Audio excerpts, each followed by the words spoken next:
ನೂತನ ಸಚಿವರಾಗಿ ಪ್ರಮಾಣ ವಚನ ಸ್ವೀಕಾರ ಮಾಡಿದ್ದೀರಾ. ಏನ್ ಹೇಳಕ್ ಇಷ್ಟಪಡ್ತೀವಿ ಸರ್? First reaction. ಇವತ್ತು ಹೊಸ ಸಂಪುಟ ಅಸ್ತಿತ್ವಕ್ಕೆ ಬಂದಿದೆ. ಶಿವಕುಮಾರ್ ಮುಖ್ಯಮಂತ್ರಿಯಾಗಿ, ಈಗ ಡಾಕ್ಟರ್ ಪರಮೇಶ್ವರ್ ಅವರು ಉಪಮುಖ್ಯಮಂತ್ರಿಯಾಗಿ, ಇನ್ನು 12 ಜನ ಮಂತ್ರಿಗಳು. ಅದರಲ್ಲಿ ಯತೀಂದ್ರ ಅವರು ಒಬ್ಬರು ಬಿಟ್ಟರೆ ಉಳಿದಿರ್ತಕ್ಕಂಥವರೆಲ್ಲ ಹಿಂದಿನ ಕ್ಯಾಬಿನೆಟ್ನಲ್ಲಿ ಇದ್ದಂಥವ್ರೆ. ಇನ್ನು 20 ಜನಕ್ಕೆ ಅವಕಾಶ ಇದೆ.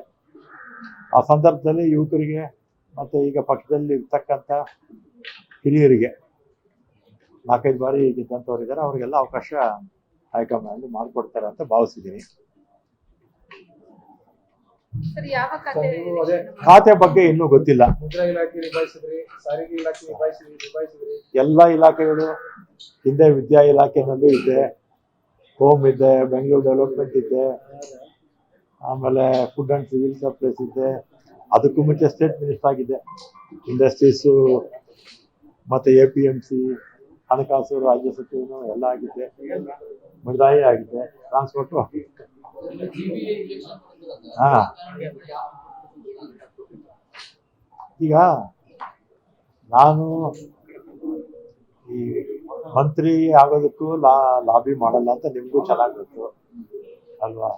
ಪೋರ್ಟ್ಫೋಲಿಯೋಗೂ ಲಾಬಿ ಮಾಡಕ್ ಹೋಗಲ್ಲ ಅಂತ ಎಲ್ರಿಗೂ ಗೊತ್ತಿರ್ತಕ್ಕಂಥದ್ದೇ. ಆದರೆ ನನ್ನ ಸೀನಿಯಾರಿಟಿಗೆ ತಕ್ಕ ಯಾವ್ದನ್ನ ಕೊಡಿ ಅಂತ ಕೊಡ್ಲಿ ಅಂತ ಅಷ್ಟೇ, ಕೊಡಿ ಅಂತ ಕೇಳೋಕೆ ಯಾರಲ್ಲೂ ಕೇಳಿಲ್ಲ. ಹೌದು, ಅದು ಹೋದ್ಸಲಿ, ಅದು ಹೋದ್ಸಲಿ, ಅದು ನಾನು ಏನ್ಸಲಿ ಗೆದ್ದಿದ್ರು ಕೂಡ ಇದೆ. ಲಾಸ್ಟ್ ಟೈಮ್ ಟ್ರಾನ್ಸ್ಪೋರ್ಟೇ ಮತ್ತೆ ಅದನ್ನ ಮೊದಲು ಮಾಡಿದ್ನಲ್ಲ 4 ವರ್ಷ 4 ತಿಂಗಳು, ಅದರಿಂದ ಮತ್ತೆ ಅದನ್ನೇ ಕೊಟ್ಟರು ಅಂತ ಬೇಸರ ಆಗಿತ್ತು ಅಷ್ಟೇ. ಈಗ ಅವಕಾಶ ಇದೆಯಲ್ಲ, ನೋಡೋಣ ಏನ್ ಮಾಡ್ತಾರೆ. ಎಲ್ಲ ಇಲಾಖೆನಲ್ಲೂ ಚೆನ್ನಾಗಿ ಕೆಲಸ ಮಾಡಿದ್ದೀನಿ ಅನ್ನೋ ಸಂತೃಪ್ತಿ ನನಗಿದೆ.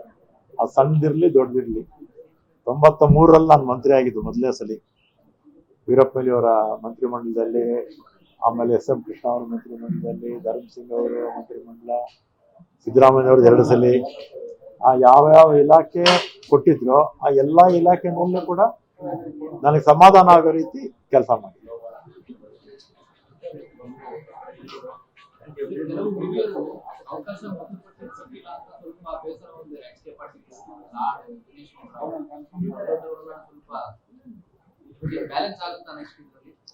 ಸಹಜವಾಗಿ ಬೇಸರ ಆಗಿರುತ್ತೆ.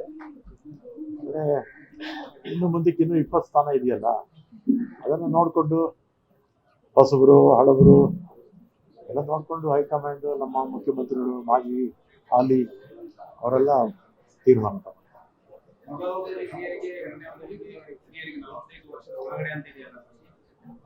ಯಾವುದಕ್ಕೆ